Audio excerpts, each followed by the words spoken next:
चारों तरफ देश में हंगामा है। छोटे छोटे स्कूल कॉलेजों से बच्चे निकल रहे हैं कि हमारे यहाँ टीचर नहीं है, हमारे यहाँ लाइट नहीं है, हमारे यहाँ पानी नहीं है, हमारे यहाँ शौचालय नहीं है, हमारे यहाँ टीचर है तो किताबें नहीं है, किताबें हैं तो टीचर नहीं है, और टीचर है तो पढ़ाई में नकल हो जाती है, कहीं पेपर लीक हो जाता है, और पेपर पास भी कर लिया, 10वीं 12वीं का बोर्ड एग्जाम भी दे लिया, तो 10वीं 12वीं के जो एग्जाम के मार्क्स हैं वो कहीं जुड़ते ही नहीं है। कॉम्पिटिटिव एग्जाम्स के आधार पर ही आगे यूनिवर्सिटी में सिलेक्शन होता, और उसके बाद में फिर जो है जब कहीं नौकरी की बारी आए, खास करके गवर्नमेंट जॉब्स में इंटरव्यू के दौरान 90 से 99% घोटाला होता है। अपने विचार, अपने संस्कार, अपने संगठन, अपने ही जाति वर्ग समुदाय के लोगों को ठोक लेते हैं और बाकी को बाहर धक्का मार देते हैं। ये बहुत ही अपमानजनक है, ये लोकतंत्र के खिलाफ है, ये न्याय के भी खिलाफ है। एक तरफ हम कह रहे सत्यमेव जयते, ये तो धर्मस्ततो जय, हमने शासकीय उद्घोष बना दिए, और वहां जब किसी को इंटरव्यू की बारी आती है तो 10 में से पहले से तय करके और पैसे लेके 25-50 लाख 1-1 करोड़ रुपए की रिश्वत लेकर के फिर भर्ती करते हैं। अब ऐसे ही आंदोलन करना पड़ा तो देश कैसे चलेगा? इसलिए भाई सुधर जाओ, नहीं तो देश में आंदोलन और ज्यादा भी हो सकते हैं। आंदोलन के नाम पर मैं अराजकता, अनार्की का समर्थक नहीं हूं, लेकिन भाई ये बात तो जरूर है, देश में घपला भी बहुत है, ये घपले ठीक कर लो, नहीं तो कहीं ऐसा ना हो कि बाबा रामदेव को दोबारा आंदोलन करना पड़े। कुछ खुरापाती लोग हिंदुओं में भी है, कुछ खुरापाती लोग मुसलमानों में भी है।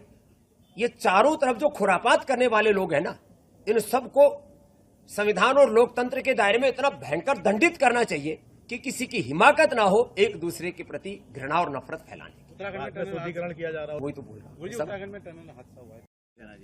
कुछ लोगों को ऐसा लगता है भारत में कुछ अच्छा हो ही नहीं रहा, भारत तो पूरी तरह से बर्बाद ही हो गया। कौन है जी? जो खुद बर्बाद हो चुके हैं राजनीतिक दृष्टि से, जिनको ऐसा लगता है कि कब छपाकी मार करके और प्रधानमंत्री की कुर्सी पर बैठ जाओ। ऐसा कभी कोई होता है क्या? देश आपको प्रधानमंत्री बनाता है, तो भाई थोड़ा सब्र रखो, और देश में ना जातियों को लड़ने दो, न जाति वर्ग समुदायों के नाम पर घृणा और नफरत होने दो, और न राजनीतिक रूप से पक्ष और प्रतिपक्ष होना चाहिए। एक दूसरे के साथ शत्रुता नहीं होनी चाहिए। देश का संविधान और देश का लोकतंत्र, देश की संस्कृति, संस्कार और सभ्यता हमें यह सिखाती है। परस्परम भावयन्तः श्रेयः परमावाप्स्यथ, मित्रस्य चक्षुषा सर्वाणि भूतानि समीक्षन्ताम्, यस्तु सर्वाणि भूतानि आत्मैव विजानत तत्र को मोहः शोकः एकतो न पश्यते। हम तो कहते हैं ओम सर्वम खलु इदं ब्रह्म वासुदेवः सर्वम। एक दूसरे के में हमने एक ब्रह्म का दर्शन किया है।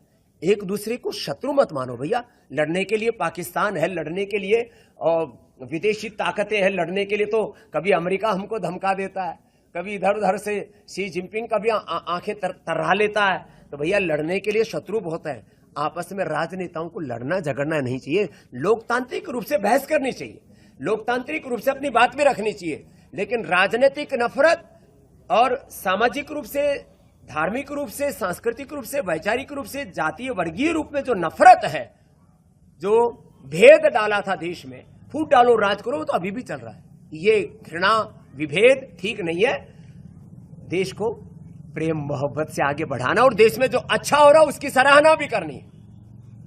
देश में एग्रीकल्चर में, इंडस्ट्री में, इकोनॉमी में, हर क्षेत्र में बहुत अच्छा भी हो रहा है। कितने बच्चे हैं, कितने जवान हैं, कितने जेनजीज हैं जो अच्छा भी कर रहे हैं। कुछ लोग हुड़दंगा भी कर रहे हैं। एक एक लड़का, एक एक लड़के के 5-5, 10 गर्लफ्रेंड बॉयफ्रेंड भी है।